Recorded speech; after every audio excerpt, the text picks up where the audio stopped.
नालासार university विवाद मामले को लेकर कॉकरोच जनता पार्टी मनन कुमार मिश्रा जो कि बार काउंसिल ऑफ इंडिया के अध्यक्ष हैं और बीजेपी सांसद हैं उनको घेर रही है। सर, क्या मामला है? आप आखिर आपने ऐसा कौन सा आदेश दे दिया कि कॉकरोच जनता पार्टी आपका इस्तीफा मांगने लगी? देखिए, आदेश हुआ, एग्जीक्यूट नहीं हुआ, इम्प्लीमेंट नहीं हुआ, तुरंत 30 मिनट के अंदर वापस ले लिया गया। पूरी काउंसिल बैठी, उस पर डिस्कशन हुआ, हमने भी उसमें अपना राय दिया कि नहीं, अब इसकी कोई आवश्यकता नहीं है। There is no need of any inquiry, कोई एग्जामिनेशन की ज़रूरत नहीं है। छात्रों को जो पास आउट हुए हैं उनको हम शुभकामना दें, गुड विशेष दें। वो अपना जहाँ चाहें, जिस स्टेट बार काउंसिल में चाहे वो जाके अपने को इनरोल करें। जुडिशियरी की तैयारी करना चाहते हैं उसकी तैयारी करें। टीचरशिप में अगर जाना चाहते हैं अपना आगे की पढ़ाई करें। तो कहीं कोई बात ही नहीं थी। आधी रात को काउंसिल ने पूरी तरह विचार विमर्श करने के बाद पूरी तरह उस लेटर को वापस ले लिया। ये चैप्टर पूरी तरह क्लोज हो चुका है। इसलिए मैं समझता हूँ कि किसी भी छात्र को, किसी छात्र नेता को या किसी भी सीजेपी को अब इस पर कहीं कोई टीका टिप्पणी का कोई स्कोप नहीं बच गया है। जो लेटर इम्प्लीमेंट ही नहीं हुआ और जो पूरी तरह चैप्टर क्लोज हो गया, अब उसमें कोई टीका टिप्पणी करता है। ओवैसी जी पॉलिटिक्स करना चाहते हैं, कुछ और लोग पॉलिटिक्स करना चाह रहे हैं। तो ये पॉलिटिक्स जो है सो बार काउंसिल ऑफ इंडिया में मत कीजिए।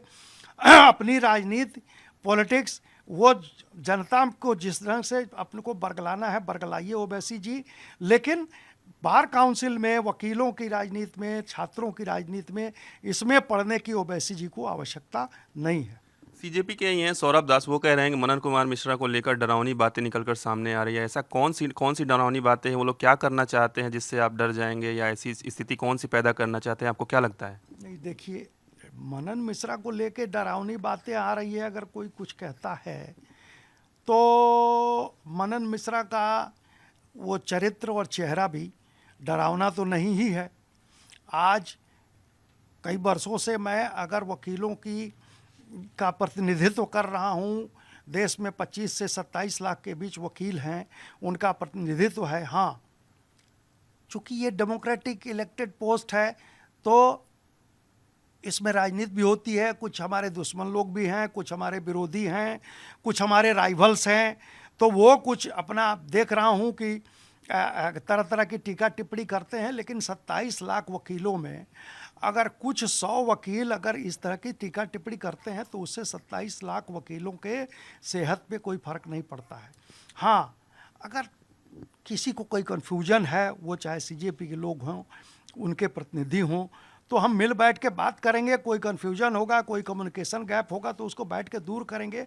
लेकिन इसमें विरोधियों को या किसी राजनीतिक दल को, वो चाहे ओवैसी हों या कांग्रेस के लोग हों या कोई दूसरे विरोधी दल के लोग हों, उनको पॉलिटिक्स का मौका इसमें नहीं देंगे।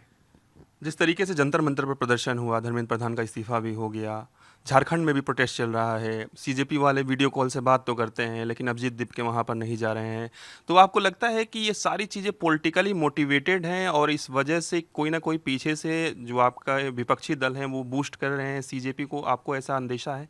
नहीं, ये निश्चित तौर पे कोई ना कोई गलत फीडबैक दे रहा है। और निश्चित तौर पे जो हमसे चुनाव हारा होगा, जो चुनाव लड़ने की हिम्मत नहीं करता होगा, वैसे ही लोग दे रहे होंगे। तो मैं समझता हूँ कि सीजेपी के लोग जंतर मंतर पे बैठने के बाद और इतने दिनों के बाद वो लोग अब सीजन्ड हो गए होंगे। उनको अब इतना ऐसा नहीं है कि किसी के बहकावे में वो आके और इसमें कोई बात करें। तो मैं समझता हूँ कि विरोधियों का काम है विरोध करना। वो अपने हिसाब से, जो हमारे राइवल्स हैं, जो हमारे पॉलिटिकल राइवल्स हैं, वो अपना कुछ कहेंगे। लेकिन सीजेपी के लोगों को खास करके, और झारखंड की बात है, जहाँ तक ये सीजेपी का, झारखंड हो, पंजाब हो, ये सीजेपी का अपना अंदरूनी मामला है।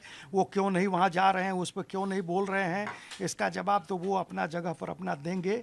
मुझे उससे कोई मतलब लेना देना नहीं है। लेकिन ये मामला जो नालसार यूनिवर्सिटी का था, वो पूरी तरह वो चैप्टर क्लोज हो चुका है। एक अंतिम सवाल रहेगा, जिस तरीके से धर्मेंद्र प्रधान का इस्तीफा हुआ उसके बाद आपको लगता है कि कॉकरोच जनता पार्टी के हौसले बुलंद हो गए हैं? वो किसी न किसी मुद्दे को लेकर किसी भी सांसद का इस्तीफा या मंत्री का इस्तीफा रहे हैं, इसको तूल पकड़ाने लग रहे हैं, वहीं झारखंड में नहीं बोलते हैं। तो आपको लगता है कि एक जो हौसला अफजाई है वो उनको कहीं न कहीं हो गया है कि चलो ये धर्मेंद्र प्रधान का इस्तीफ़ा दिला दिए हैं, तो मोदी सरकार के किसी सांसद का या किसी मंत्री का इस्तीफ़ा दिलाने में हमारे लिए चुटकियों का खेल है? ऐसा चुटकी का खेल नहीं होता है। धर्मेंद्र प्रधान जी का इस्तीफा एक समझौते के तहत हुआ और उसमें पेपर लीक हुआ था, सरकार ने भी कुछ रियलाइज किया, उसमें कुछ बातें थीं, तो इनकी मांग जो थी उसको मान लिया गया। लेकिन सबका इस्तीफ़ा दिला देंगे, सबका इस्तीफ़ा करा देंगे और इस तरह की धमकी मैंने नहीं सुना है कि वो सबको धमकी दे रहे हैं, और धमकी देना भी नहीं चाहिए। मैं समझता हूँ कि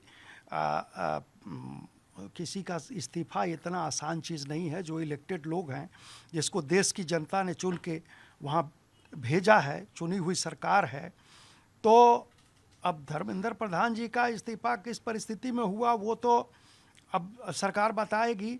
लेकिन ये जो रोज़ रोज़ इस्तीफे का दौर और ये मांग लेना, ये उचित नहीं है। हाँ, कुछ बातें सीजेपी की अच्छी हैं, जैसे उन लोगों ने कहा कि शिक्षा के क्षेत्र में, अब जैसे दीपके जी ने एक बात कही कि स्कूलों की जो परिस्थिति है उस पर हम गौर करेंगे। ठीक है, ये अच्छी बात है। स्कूलों की परिस्थिति पे अगर आप राजनीति के तह में जाते हैं, देश के तह में जाते हैं और चाहते हैं कुछ कंस्ट्रक्टिव काम करना, तो उसका स्वागत है। लेकिन रोज़ रोज़ इनका इस्तीफ़ा कर लेंगे, उनका इस्तीफ़ा करने, इस्तीफ़ा मजाक नहीं ना है। जनता बहुत मुश्किल से वोट देती है, चुन के भेजती है।